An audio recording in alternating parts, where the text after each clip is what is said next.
Hey everyone, and welcome to our deep dive. Today we're taking a look at finance leaders and how they're using automation. We're going to be focusing on some data from the Rossum report, and let's see what kind of insights we can dig up. Sounds good to me. Let's dive in. All right, so one of the most interesting things we found in this report was that 58% of finance leaders say that their main tool for automation is Excel. Oh, wow. Excel. That's pretty surprising. Yeah, it kind of is right. You'd think with all the fancy new tech out there, finance leaders would have moved on from spreadsheets. But it seems like Excel is still king, at least for now. So the question is why? Why are so many finance leaders still relying on Excel for automation when it's, let's be honest, not exactly known for being the most robust or scalable solution? Well, I think there are a few reasons for that. First, Excel is familiar. Most finance professionals have been using it for years, and they're comfortable with it. Second, it's relatively inexpensive. Compared to some of the more sophisticated automation tools out there, Excel is pretty affordable. And third, it's flexible. You can use Excel to do a lot of different things, which can be helpful for finance teams that need to be able to adapt to changing needs. Yeah, those were all good points. But Excel also has some pretty serious limitations when it comes to automation. For example, it's not great at handling large volumes of data. And it can be prone to errors, especially when you have multiple people working on the same spreadsheet. Right. And as companies grow and their financial operations become more complex, Excel just can't keep up. It's not designed for that kind of scale. Exactly. So it seems like finance leaders are kind of stuck between a rock and a hard place. They know that they need to automate, but they're hesitant to give up Excel because it's familiar, affordable, and flexible. But at the same time, they're starting to realize that Excel is holding them back. Yeah, I think that's a fair assessment. And that's where the Rossum report gets really interesting. It identifies a number of automation roadblocks that finance leaders are facing, and it offers some suggestions for how to overcome those roadblocks. Okay, so let's talk about those roadblocks. Yeah. What are some of the biggest challenges that finance leaders are facing when it comes to automation? Well, according to the report, 26% of finance leaders aren't using any automation tools at all. Wow, that's a lot. What's holding them back? The report says that the biggest challenges are cost, tool complexity, and integration issues. Cost is a major factor for 32% of finance leaders. They simply can't afford to invest in new automation tools. And even if they could afford it, many finance leaders are intimidated by the complexity of these tools. They're not sure how to choose the right tool or how to implement it. And then there's the issue of integration. Many finance teams are still using legacy systems that are difficult or impossible to integrate with new automation tools. It sounds like there are a lot of obstacles in the way of automation adoption.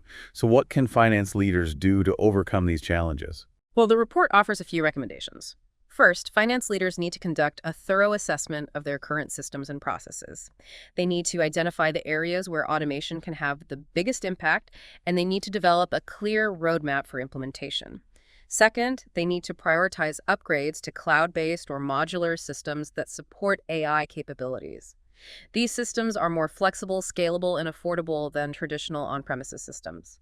And they're much easier to integrate with new automation tools. So basically, finance leaders need to start thinking about automation in a more strategic way. They need to develop a long-term vision, and they need to invest in the right technology.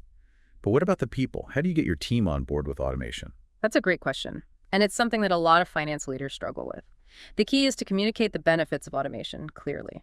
Employees need to understand how automation can make their jobs easier, more efficient, and more rewarding. And they need to be given the opportunity to learn new skills.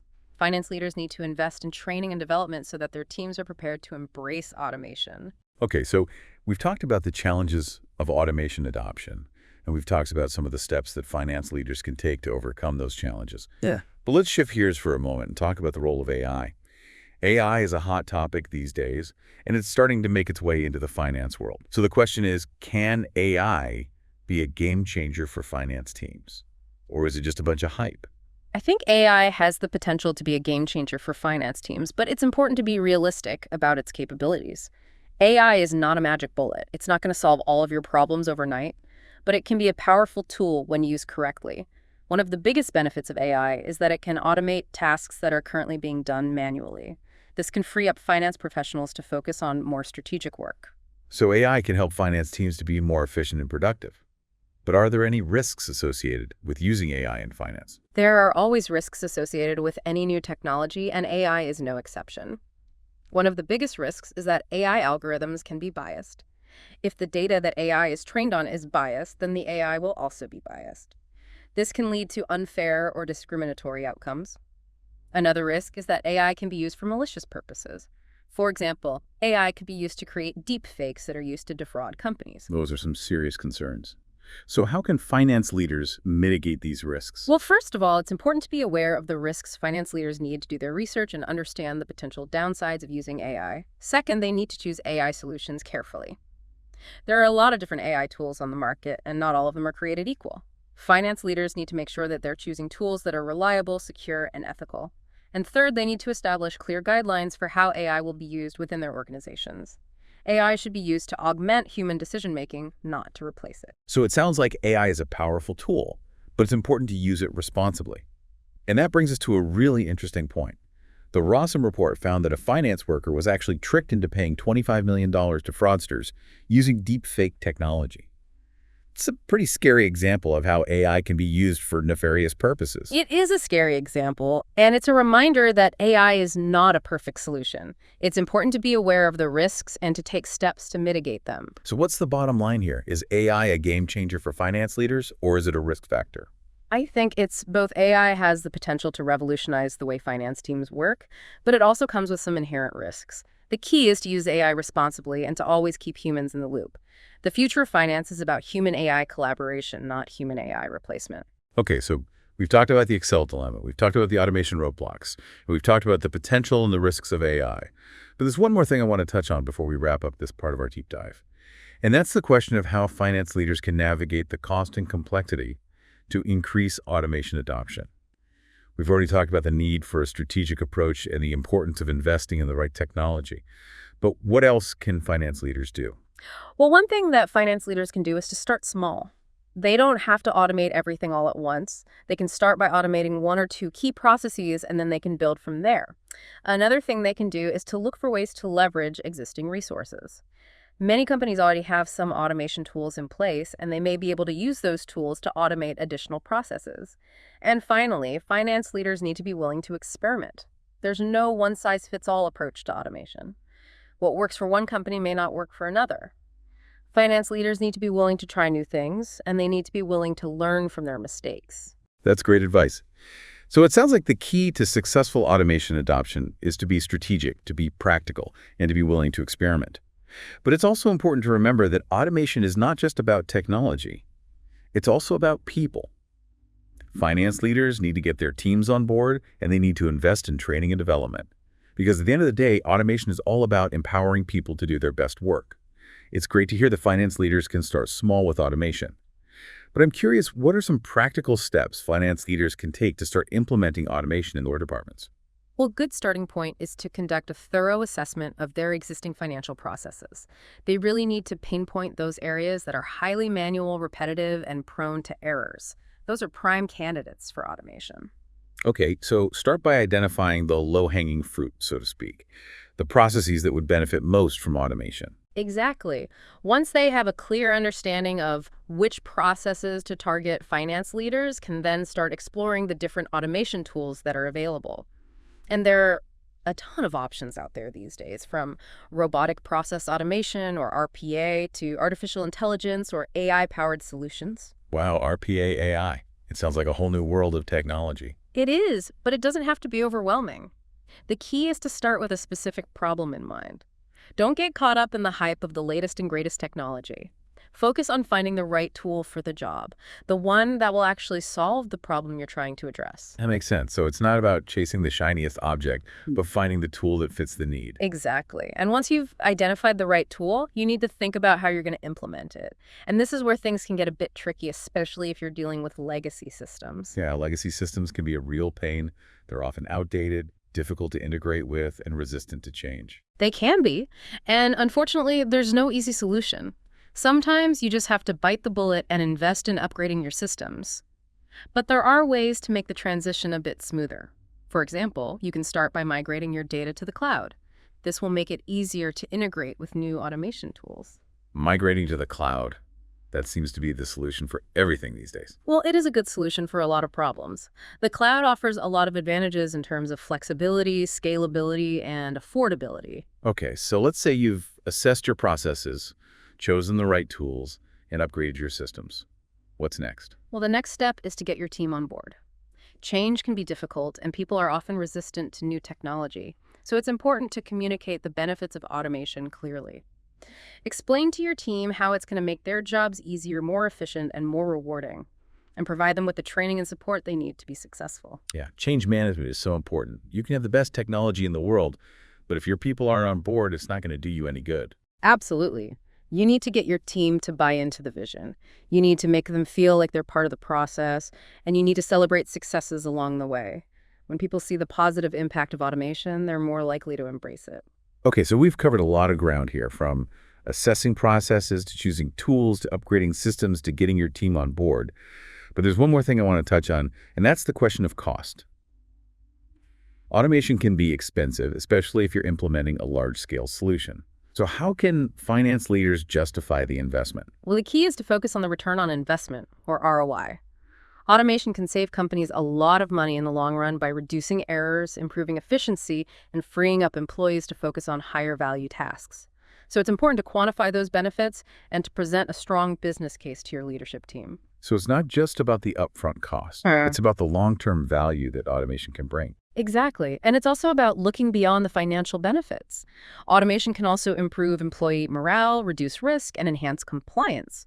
All of these factors should be taken into consideration when making the case for automation. So it sounds like automation is a pretty compelling proposition for finance leaders who are willing to make the investment. I think it is. And the sooner finance leaders start embracing automation, the better. The world is changing rapidly, and those who don't keep up are going to be left behind. Those are wise words.